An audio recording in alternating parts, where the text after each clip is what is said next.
అనంత కరుణామయుడు, అపార కృపాశీలుడు అయిన అల్లాహ్ పేరుతో ప్రారంభిస్తున్నాను. ఆకాశాలలోని ప్రతి వస్తువు, భూమిలోని ప్రతి వస్తువు అల్లాహ్ను స్తుతిస్తోంది. ఆయన విశ్వసమ్రాట్టు, ఎంతో పరిశుద్ధుడు, అత్యంత శక్తిమంతుడు, వివేకవంతుడు. ఆయనే నిరక్షరాస్యులలో, ఉమ్మీలు, ఒక ప్రవక్తను స్వయంగా వారి నుండే లేపాడు. ఆ ప్రవక్త వారికి ఆయన వాక్యాలను వినిపిస్తున్నాడు, వారి జీవితాలను తీర్చిదిద్దుతున్నాడు, వారికి గ్రంథాన్ని, వివేకాన్ని బోధిస్తున్నాడు. వాస్తవానికి దీనికి పూర్వం వారు పూర్తిగా మార్గం తప్పి ఉన్నారు. ఇంకా వారితో చేరని ఇతరుల కొరకు కూడా ఈ ప్రవక్త ప్రభవించబడ్డాడు. అల్లాహ్ అత్యంత శక్తిమంతుడు, వివేకవంతుడును. ఇది ఆయన అనుగ్రహం, తాను కోరిన వారికి దానిని ప్రసాదిస్తాడు.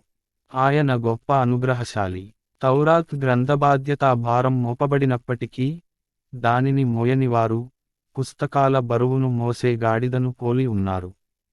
అల్లాహ్ వాక్యాలను తిరస్కరించిన వారి పోలిక దీనికంటే కూడా ఘోరమైనది. ఇటువంటి దుర్మార్గులకు అల్లాహ్ సన్మార్గం చూపడు. వారితో ఇలా అను, యూదులైపోయిన ప్రజలారా, ఒకవేళ మిగతా ప్రజలందరికంటే మీరు మాత్రమే అల్లాహ్కు ప్రియమైనవారు అనే గర్వం మీకు ఉంటే, చావును కోరుకోండి. మీరు పలికే ఈ ప్రగల్భాలు నిజమే అయితే, ఈ పని చేయండి. కాని వారు తాము చేసుకున్న అకృత్యాల కారణంగా చావును ఎన్నటికీ కోరుకోరు. అల్లాహ్ ఈ దుర్మార్గులను బాగా ఎరుగును. వారికి ఇలా చెప్పు, ఏ చావు నుండి మీరు పారిపోతున్నారో, అది మీకు తప్పకుండా వచ్చి తీరుతుంది. ఆ తరువాత మీరు రహస్య విషయాలు, బహిరంగ విషయాలు అన్నింటినీ ఎరిగిన వారి ముందు హాజరుపరచబడతారు. అప్పుడు ఆయన మీకు మీరేమేమి చేస్తూ ఉండేనారో అవన్నీ తెలుపుతాడు.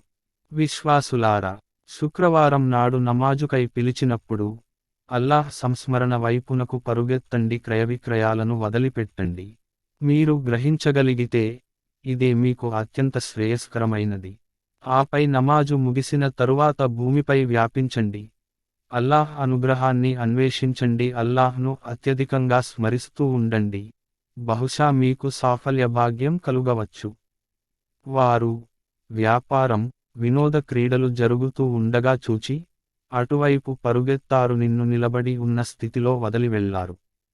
వారితో ఇలా అను, వినోద క్రీడల కంటే, వ్యాపారం కంటే అల్లాహ్ వద్ద ఉన్నదే శ్రేష్టమైనది. అల్లాహ్ అందరికంటే మేలైన ఉపాధి ప్రదాత.